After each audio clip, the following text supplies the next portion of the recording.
Hello friends, स्वागत है आप सभी का आपके अपने YouTube channel study session with HM में। तो फ्रेंड्स, आज अपन आरबीसी क्लास 10th साइंस के चैप्टर नंबर 2 के पार्ट 12 को शुरू करेंगे। जैसा कि आपको पता है, बीते दिनों में हमने अम्ल एवं क्षारक के विलयन प्रबल क्यों होते हैं, पीएच मान, इन सब बातों के बारे में अपन ने चर्चा की। आज का जो टॉपिक रहने वाला है चर्चा में, वो रहने वाला है दैनिक जीवन में पीएच का महत्व। दैनिक जीवन में पीएच का महत्व क्या होता है, उसके बारे में अपन आज जानेंगे।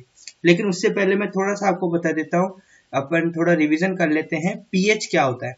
मैंने बताया था पीएच एक सार्वत्रिक सूचक होता है, सार्वत्रिक सूचक होता है, जिसके माध्यम से हमारे को पता चलता है कि जो विलयन है हमारा जो विलयन है वो किस प्रकृति का है, अम्लीय प्रकृति का है या क्षारीय प्रकृति का है।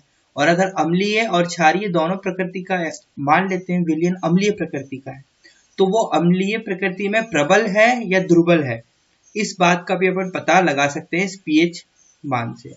ये पीएच वैल्यू थोड़ी यहाँ पर दे रखी है मैंने कि भाई ये जो है बढ़ती हुई अम्लीय प्रकृति को दर्शाता है। ठीक है, यहाँ पर जैसे जैसे मैंने बताया था, ये जो लेफ्ट हैंड साइड होता है वो अम्लीयता को दर्शाता है, और ये जो राइट हैंड साइड होता है वो किसको बताता है, क्षारीय को। और ये जो बीच में होता है वो होता है उदासीन। ये क्या होता है बीच में, उदासीन।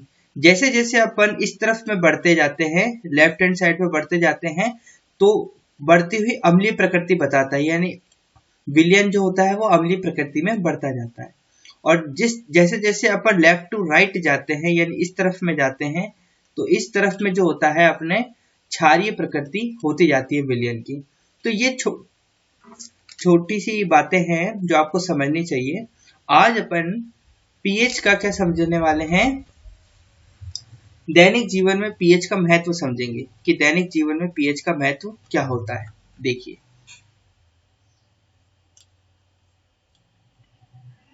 देखिए टॉपिक है अपने पास दैनिक जीवन में पीएच का महत्व। मैंने सोचा ये थ्योरेटिकल है थोड़ा, तो इसको स्क्रीन पर ही पढ़ा दिया जाए। तो देखिए दैनिक जीवन में पीएच का महत्व क्या है। सबसे पहले अपन देखेंगे क्या पौधे एवं पशु पीएच के प्रति संवेदनशील होते हैं। मतलब अगर पीएच का मान बढ़ा दिया जाए या घटा दिया जाए तो पौधों और किसको, पशुओं को इससे कोई हानि पहुंचती है या कोई प्रभाव पड़ता है, ये चीज अपन समझते हैं। देखिए हमारा शरीर 7.0 से 7.8 पीएच परास के बीच कार्य करता है, मतलब क्षारीय प्रकृति होती है। 7 से लेकर 7.8 यानी क्षारीय है ना, उदासीन से थोड़ा आगे, क्योंकि हमने देख रखा है ना, ये मान लीजिए अपना पीएच है और ये 7 है ये 7 है और यहाँ पर 8 है। ठीक है, तो यहाँ से अपन यहाँ की ओर चलते हैं तब हम जानते हैं, यहाँ से यहाँ की ओर चलते हैं तब, तो ये यहाँ पर बीच में बता रहा है अपना जो शरीर है, मानव शरीर जो है वो 7 से लेकर 7.8 के बीच में कार्य करता है। ठीक है, तो यहाँ बताया जा रहा है हमारा शरीर 7.0 से 7.8 पीएच परास यानी होता रेंज के बीच कार्य करता है। जीवित प्राणी केवल संकीर्ण पीएच परास में ही जीवित रह सकते हैं, यानी ये जो परास दे रखा है 7 से 7.8, इसी के बीच में जीवित रह सकते हैं। वर्षा के जल की पीएच मान जब 5.6 से कम हो जाती है तो वह अम्लीय वर्षा कहलाती है। क्या होता है अम्लीय वर्षा, क्या होती है कि जब वर्षा का जो जल होता है, वर्षा के जल का जो पीएच मान होता है, अगर वो 5.6 से घट जाए, किससे 5.6 से घट जाए, तो वो जो जल है वो कैसा दिखेगा, अम्लीय वर्षा हो जाएगा। कैसी हो जाएगी, अम्लीय हो जाएगा, क्योंकि हम जानते हैं ना 5.6 यानी लेफ्ट हैंड साइड में आता है 5.6। ठीक है, और 5.6 यानी पीछे की तरफ जाता जा रहा है, पीछे की तरफ जाता जा रहा है, ये इस तरफ में जाता जा रहा है। देखिए ये इस तरफ में जाता जा रहा है और यहाँ पर अम्लीयता बढ़ती जाती है। और हम जानते हैं, आपने अम्ल देखा होगा तो अम्ल जला देता है, चीजों को क्या कर देता है, जला देता है। तो जो वर्षा आती है ना ऊपर से, अगर वो उसका पीएच वैल्यू 5.6 से कम है तो वो अम्लीय वर्षा कहलाती है। तो आपसे क्वेश्चन इस प्रकार से पूछा जाएगा अम्लीय वर्षा का पीएच मान बताइए, निम्नलिखित में से कौन सा है। तो आपको ऑप्शन दिए होंगे, वहां पर आपको याद रखना है कि 5.6 से कम, जिस जल का, वर्षा के जल का 5.6 से कम होता है पीएच मान, वो अम्लीय वर्षा कहलाता है। आगे लिख रखा है, अम्लीय वर्षा का जल जब नदी में प्रवाहित होता है तो नदी के जल के पीएच का मान कम हो जाता है। ये भी ध्यान दीजिए कि अब मान लीजिए वर्षा के जल का जो पीएच वैल्यू है वो 5.6 से कम है, अम्लीय वर्षा हो रही है, तो अम्लीय वर्षा कहाँ गिरेगी? नदियों में गिरेगी, तालाबों में गिरेगी, और नदियों तालाबों में गिरकर जो तालाबों का जो पीएच वैल्यू है उसका मान घटाएंगी, और उसका मान घटाकर पीएच वैल्यू का मान घटेगा तो वो भी अम्लीय हो जाएगी, जिससे क्या होगा, जो पशु पक्षी जो भी जल पर निर्भर होते हैं, नदी के पानी पर निर्भर होते हैं, वो संवेदनशील होंगे, वो प्रभावित होंगे। ऐसी नदी में जलीय जीवधारियों की उत्तरजीविता कठिन हो जाती है, यानी उनका जीना बहुत कठिन हो जाता है, उनका जीवन जीना बहुत कठिन हो जाता है। तो अपन कह सकते हैं कि क्वेश्चन पूछा गया था कि क्या पौधे एवं पशु पीएच के प्रति संवेदनशील होते हैं? तो यस, बिल्कुल, पौधे एवं पशु पीएच के प्रति संवेदनशील होते हैं। कैसे संवेदनशील होते हैं वो मैंने आपको बताया, क्योंकि पूरी मानव जो जाति है वो वर्षा के ऊपर ही निर्भर रखती है। अगर वर्षा का जल अगर ढंग से नहीं आएगा, गंदा आएगा, तो बहुत ज्यादा प्रभावित होंगे मानव भी और जो पशु पक्षी हैं वो भी। तो ये बताया गया। अब यहाँ पर देखिए लिख रखा है, क्या आप जानते हैं दूसरे ग्रहों में अम्ल पदार्थ, दूसरे ग्रहों में अम्ल पदार्थ के बारे में?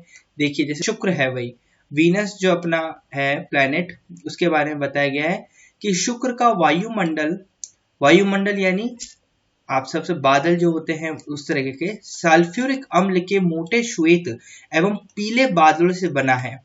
कैसे? सल्फ्यूरिक अम्ल के मोटे श्वेत एवं पीले बादलों से बना है। शुक्र का जो वायुमंडल है ना, वो सल्फ्यूरिक अम्ल से बना हुआ है, H2SO अम्ल से बना हुआ है, और कैसा है? पीले बादल हैं और थोड़े श्वेत भी हैं। क्या आपको लगता है कि इस ग्रह पर जीवन संभव है? बिल्कुल संभव नहीं हो सकता। पूछो क्यों? क्योंकि जिसके वायुमंडल ही सल्फ्यूरिक अम्ल से बना हुआ है, सल्फ्यूरिक अम्ल यानी H2SO4 अम्ल से बना हुआ है, तो जब वर्षा होगी वायुमंडल से तो वो अम्लीय वर्षा होगी, और अम्लीय वर्षा तो कितनी घातक होती है वो भी अपन ने देख ही लिया है। तो ये जीवन संभव नहीं है। तो क्वेश्चन यहां से कैसे उठेगा? क्वेश्चन यहां से ऐसे उठेगा कि शुक्र का वायुमंडल किस अम्ल से बना होता है? शुक्र का वायुमंडल किस अम्ल से बना होता है? तो आपको वहां जवाब देना है सल्फ्यूरिक अम्ल से बना होता है। बात सही, इतना आपको समझ में आना चाहिए। चलिए अब आगे बढ़ते हैं, आगे ध्यान देते हैं अपन।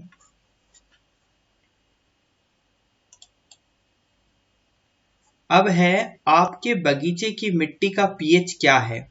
ये प्रश्न पूछा जाता है। तो ये देखिए, ज्यादा कुछ नहीं है इसमें जानने के लिए। अच्छी उपज के पौधे के लिए पौधों को एक विशिष्ट पीएच परास की आवश्यकता होती है। क्या होती है? एक विशिष्ट पीएच परास की आवश्यकता होती है कि भाई इन परास यानी मैंने आपको पहले भी बताया रेंज है ना, 0 से लेकर 5, 5 से लेकर 6, इस प्रकार के जो अपन अंतराल बनाते हैं उसको रेंज कहते हैं, कि भाई 1 से लेकर 2 तक ये जो परास है वो चीज। तो पीएच परास की आवश्यकता होती है किसी पौधे के स्वस्थ विकास के लिए। किसके लिए? स्वस्थ विकास के लिए आवश्यक पीएच को ज्ञात करने के लिए विभिन्न स्थानों से मिट्टी एकत्र कीजिए एवं क्रियाकलाप 2.12 के अनुसार उनके पीएच की जांच कीजिए। इस बात पर भी ध्यान दीजिए कि जहां से मिट्टी ले रहे हैं वहां कौन से पौधे उपज रहे हैं। देखिए ज्यादा इंपॉर्टेंट नहीं है, इसके अंदर आपको बस ये ध्यान रखना है कि भाई जो पौधे होते हैं कि उनको पीएच वैल्यू ध्यान रखनी चाहिए। इसके अंदर question examination point of view से ज्यादा क्वेश्चन नहीं पूछे जाएंगे इसमें, इस टॉपिक में से, इसलिए आगे बढ़ते हैं, इसको स्किप करते हैं।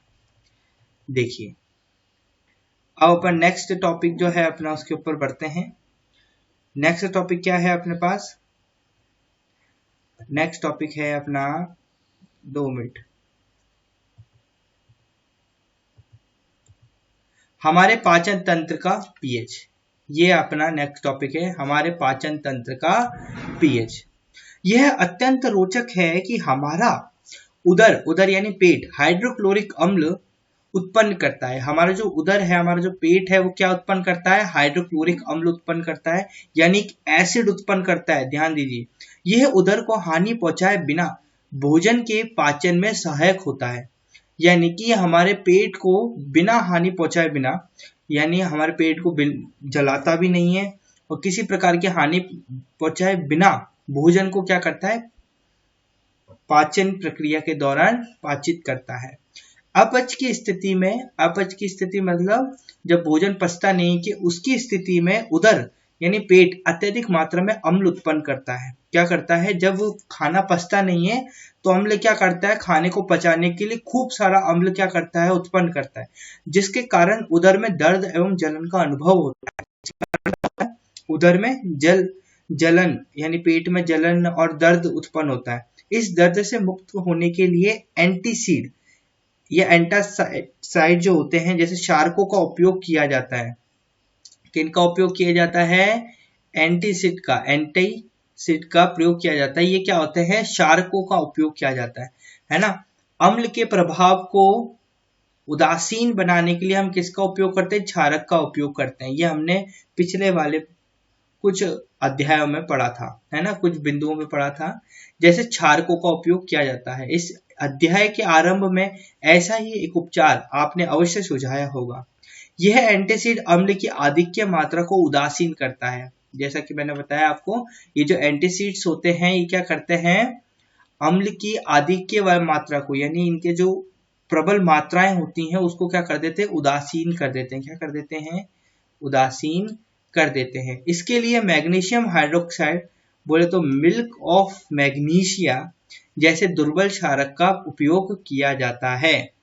क्या किया जाता है? दुर्बल क्षारक का उपयोग किया जाता है। एंटासाइड का नाम लिख लीजिए, प्रश्न पूछा जाएगा। अपच की स्थिति में आप निम्नलिखित में से किस एंटासाइड का उपयोग करेंगे?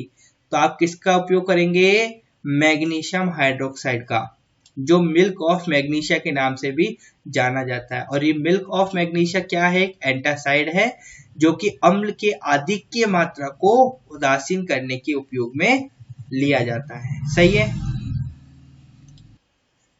चलिए अब थोड़ा बात कर लेते हैं नेक्स्ट टॉपिक, पीएच परिवर्तन के कारण दंतक्षय। पीएच परिवर्तन के कारण दंतक्षय किस प्रकार से होता है उस पर थोड़ा चर्चा कर लेते हैं। मतलब पीएच परिवर्तन यानी जैसे जैसे पीएच परिवर्तन होता है, दंत यानी दांत, क्षय यानी उनका टूटना या उनमें कमी आना, है ना। तो देखिए मुंह के पीएच का मान कितना होता है? 5.5 से कम होने पर दांतों का क्षय प्रारंभ हो जाता है। दांतों का क्षय प्रारंभ हो जाता है।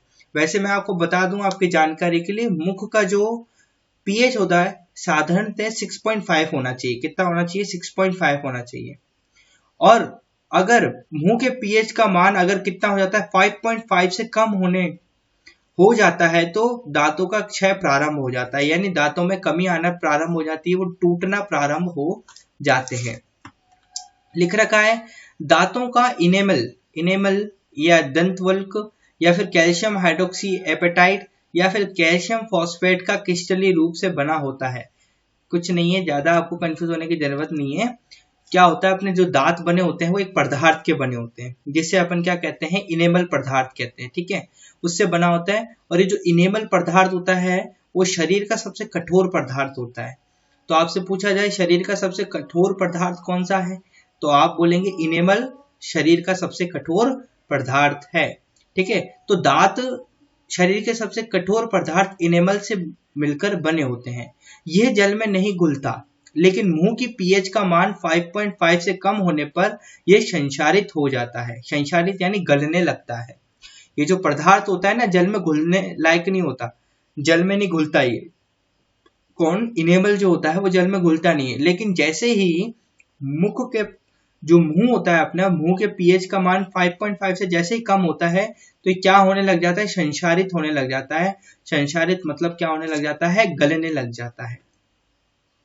मुंह में उपस्थित बैक्टीरिया भोजन के पश्चात मुंह में अवशिष्ट शर्करा एवं खाद्य पदार्थों का निम्नीकरण करके अम्ल उत्पन्न करते हैं। क्या होता है, मुंह में अपन देखते हैं बैक्टीरिया उपस्थित होते हैं और जो अपन खाना खाते हैं, खाना बच जाता है अपने मुंह में, दांत में कहीं चिपक जाता है, तो वो बैक्टीरिया उन खाने से क्या करते हैं, अभिक्रिया करके क्या उत्पन्न कर देते हैं, अम्ल उत्पन्न करते हैं।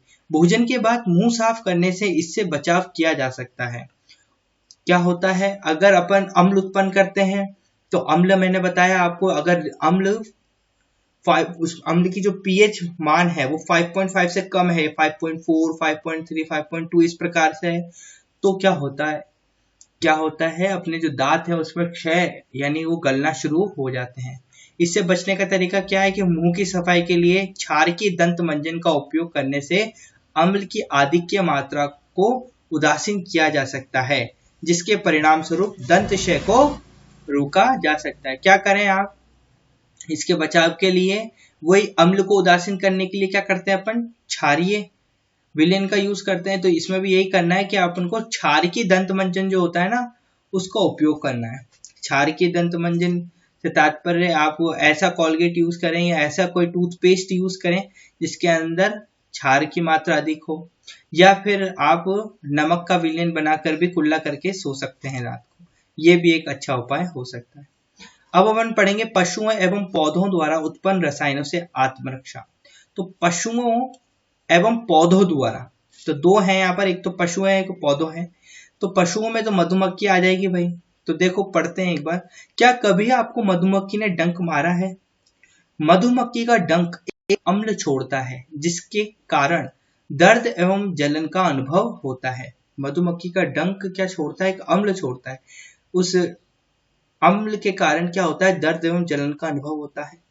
डंक मारे गए अंग में बेकिंग सोडा जैसे दुर्बल क्षारक के उपयोग से आराम मिलता है। बेकिंग सोडा यानी NaCO3। NaHCO3 क्या होता है, बेकिंग सोडा होता है, जो कि बेकिंग सोडा क्या है, एक दुर्बल क्षारक है। बेकिंग सोडा क्या है, एक दुर्बल क्षारक है। तो इससे आराम मिलता है। तो क्या करता है, मधुमक्खी अम्ल छोड़ती है, अपन उस पर क्षारक डाल देंगे तो असर खत्म हो जाएगा अम्ल का, और वहां पर अपन को क्या मिल जाएगा, आराम मिल जाएगा। तो कभी भी किसी को भी अगर मधुमक्खी काटती है तो आप क्या लगा सकते हैं, बेकिंग सोडा लगा सकते हैं, NaCO3 लगा सकते हैं। बेकिंग सोडा तो सब जानते ही होंगे, इडली में जो डालते हैं अपन, केक में जो डालते हैं उसको फुलाने के लिए, हाँ, बेक करने के लिए, तो सब जानते ही हैं। अब पशुओं की बात हो गई, अब बात कर लेते हैं पौधों की। तो पौधों में एक होता है नेटल। नेटल एक पौधा होता है, शाकीय पौधा होता है ये, यानी शाखा वाला पौधा होता है। नेटल के डंक वाले बाल मैथनोइक अम्ल छोड़ जाते हैं। अब यह आपसे पूछा जा सकता है कि नेटल एक पौधा होता है, नेटल के जो डंक होता है उसमें कौन सा अम्ल स्त्रावित होता है, तो वो होता है मैथनोइक अम्ल। याद रखना, मैथनोइक अम्ल छोड़ जाते हैं जिनके कारण जलन वाले दर्द का अनुभव होता है। यहाँ पर अपन को नेटल पौधे के बारे में और कुछ भी दे रखा है, वो थोड़ा सा देखते हैं। प्रकृति उदासीनीकरण के विकल्प देती है। नेटल एक शाकीय पादप है जो जंगलों में उपजता है। मैंने आपको बताया नेटल क्या है, एक शाकीय पादप है जो जंगलों में उपजता है। इसके पत्तों में डंकनुमा बाल होते हैं, इसके जो पत्ते होते हैं उनमें डंकनुमा बाल होते हैं, जो अगर गलती से छू जाएं तो डंक जैसा दर्द होता है। इन बालों से मैथनोइक अम्ल का स्राव होने के कारण, यानी ये जो बाल होते हैं, ये इसके जो डंक होते हैं, उसमें से मैथनोइक अम्ल का स्राव होने के कारण ये दर्द होता है। पारंपरिक तौर पर इसका इलाज डंक वाले स्थान पर डॉग पौधे की पत्ती रगड़कर किया जाता है। अगर किसी इंसान के नेटल पौधे की जो पत्ती अड़ जाती है और उसके जलन मस्ती, तो क्या उपाय है, तो क्या होता है, एक और पौधा होता है जिसका नाम होता है डॉग पौधा। तो डॉग पौधे की पत्ती को अगर वहां पर रगड़ लिया जाए तो इसका जो प्रभाव होता है अम्ल का, मैथनोइक अम्ल का जो प्रभाव होता है वो उदासीन हो जाता है, मिट जाता है। क्या आप डॉग पौधे की प्रकृति का अनुमान लगा सकते हैं? हाँ, बिल्कुल लगा सकते हैं। बताइए डॉग पौधा किस प्रकृति का होगा? बिल्कुल सही, क्षारीय प्रकृति का होगा।